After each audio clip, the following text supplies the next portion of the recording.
तो दोस्तों आज की कहानी है सास और बहू की। अन्न आपका, बर्तन आपके, सब चीजें आपकी है। मैंने जरा सी मेहनत करके सब में भाव भगत रखकर रसोई बनाकर खिलाने के लिए तैयार कर दी है। सबकी सेवा की है और खाना खिलाना चाहती हूँ जिससे मुझे पुण्य मिले। सब प्रेम से भोजन करके तृप्त और प्रसन्न होंगे तो कितनी खुशी होगी। इसलिए माँ जी आप रसोई मुझे बनाने दे, कुछ मेहनत करूंगी तो स्वास्थ्य भी अच्छा रहेगा। सास ने सोचा कि बहू की बात तो ठीक कहती है, हम इसे सबसे छोटी समझते हैं पर इसकी बुद्धि सबसे अच्छी है और बहुत संस्कारी है। एक सेठ के 7 बेटे थे, सभी का विवाह हो चुका था। छोटी बहू संस्कारी माता पिता की बेटी थी। बचपन से ही अभिभावकों से अच्छे संस्कार मिलने के कारण उसके रोम रोम में संस्कार बस गया था। ससुराल में घर का सारा काम तो नौकर चाकर करते थे, जेठानियां केवल खाना बनाती थी। उसमें भी बहुत ज्यादा लड़ाई खटपट होती रहती थी। छोटी बहू को संस्कार मिले थे कि वह अपना काम स्वयं करना चाहिए और वो प्रेम से मिलजुल कर रहना चाहिए। हमें सब लोगों को प्रेम से मिलजुल कर रहना चाहिए, यही उनके घर वालों ने उनको सिखाया था। उसने एक युक्ति खोज निकाली और सुबह जल्दी स्नान करके शुद्ध वस्त्र पहनकर पहले रसोई में जा बैठी। जेठानियों ने टोका लेकिन उसने प्रेम से रसोई बनाई और सबको प्रेम से भोजन कराया। सभी ने बड़े प्रेम से भोजन किया और प्रसन्न हुए। उसके बाद सास बहू के पास जाकर बोली, बहू तू सबसे छोटी है, तू रसोई क्यों बनाती है?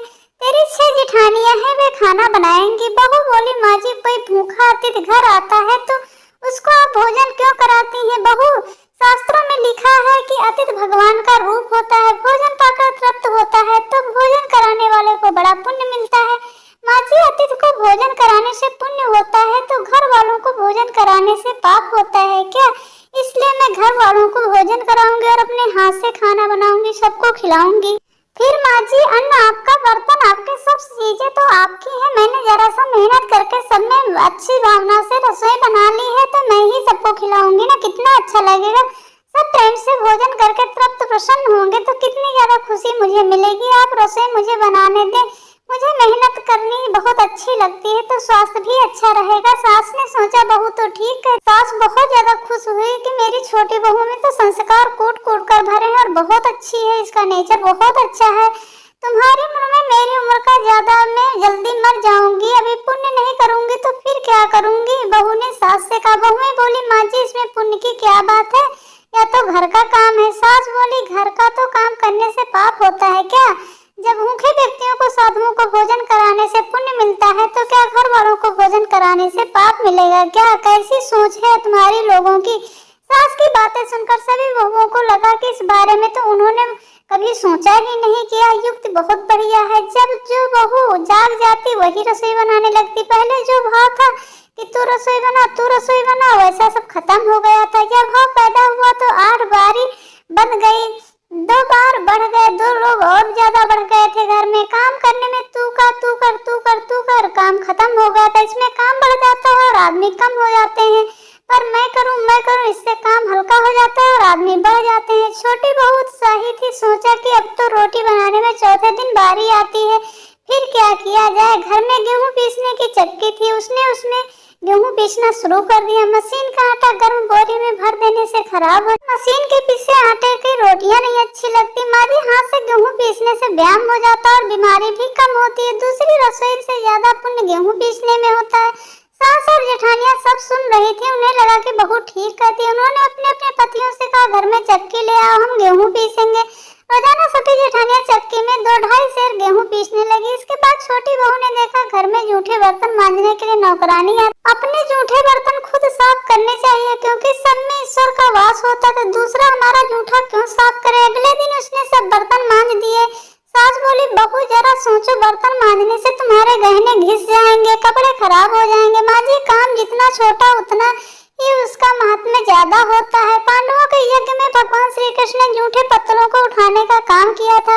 अगले दिन सास बर्तन मांजने बैठ गई। उन्हें देखकर सभी बहुओं ने बर्तन मांजना शुरू कर दिया। घर में झाड़ू लगाने के लिए नौकर आता था। एक दिन छोटी बहू ने सुबह उठकर जल्दी झाड़ू लगा दी। सास ने पूछा, बहू झाड़ू तुमने क्यों लगाई है? माँ जी आप मत पूछिए, आपसे कुछ कहती हूँ तो मेरे हाथ से काम चला जाता है, झाड़ू लगाने का काम तो नौकर का है, तुम क्यों लगाती हो? माँ जी रामायण में आता है कि वन में बड़े बड़े ऋषि मुनि रहते थे। भगवान उनकी कुटिया में न जाने से पहले सबरी की कुटिया में गए थे क्योंकि सबरी रोज सुबह उठ के झाड़ू लगाती थी। पंपा सरोवर का रास्ता साफ करती थी और कहते हैं ऋषि मुनियों के पैरों में, उनके पैर में भगवान होते हैं। जिस घर में आपस में प्रेम होता है वहाँ लक्ष्मी का वास होता है और जहाँ कलह होता है वहाँ निर्धनता आती है। सेठ का तो धन नित्य दिन बढ़ने लगा। उसने घर की सब स्त्रियों के लिए गहने और कपड़े बनवा दिए। छोटी बहू बहुत ज्यादा संस्कारी होने के ससुर से मिले गहने लेकर बड़ी जेठानी के पास जाकर बोली, आपके बच्चे हैं, उनका विवाह करोगी तो गहने लेने पड़ेंगे। मुझे तो अभी कोई बच्चा नहीं है, इसलिए इन गहनों को आप रख लीजिए। गहने जेठानी को देकर छोटी बहू ने कुछ पैसे और कपड़े नौकरों में बांट दिए। सास ने देखा तो बोली, बहू यह क्या कर रही हो तुम? तेरे ससुर ने सबको गहने बनवा दिए हैं और तुमने उन्हें जेठानियों को दे दिया है। पैसे और कपड़े नौकरों में बांट दिए। माँ जी, मैं अकेले इतना संग्रह करके क्या करूंगी? अपनी चीज किसी जरूरतमंद के काम आ जाए तो आत्मिक संतोष मिलता है और दान करने का तो अमिट पुण्य होता है। जाकर बोले, मैं नौकरों में धोती साड़ी बांटूंगी और आसपास में जो गरीब परिवार रहते हैं उनके बच्चों को फीस भर दूंगी। अपने पास से कितना धन है, अगर यह किसी के काम आ जाए तो कितना अच्छा है। उसके बाद हम सब यही पड़ा रह जाएगा और हम सब मर जाएंगे। सेठ बहुत प्रसन्न हुआ। पहले नौकरों को कुछ देते थे तो सेठानी लड़ पड़ती थी। अब जब कह रही है कि मैं खुद दूंगी, सास दूसरों को वस्तुएं देने लगी तो यह देकर बहुएं भी देने लगी। नौकर भी खुश हो गए। घर में मन लगने लगा सबका। आस पड़ोस में भी खुशहाली छा गई। श्रेष्ठ मनुष्य तो आचरण करता है, दूसरे मनुष्य भी उसी के अनुसार आचरण करते हैं। छोटी बहू ने जो आचरण किया उससे उसके घर तो सुधर ही गया, साथ में पास पड़ोस में भी बहुत ज्यादा असर पड़ने लगा।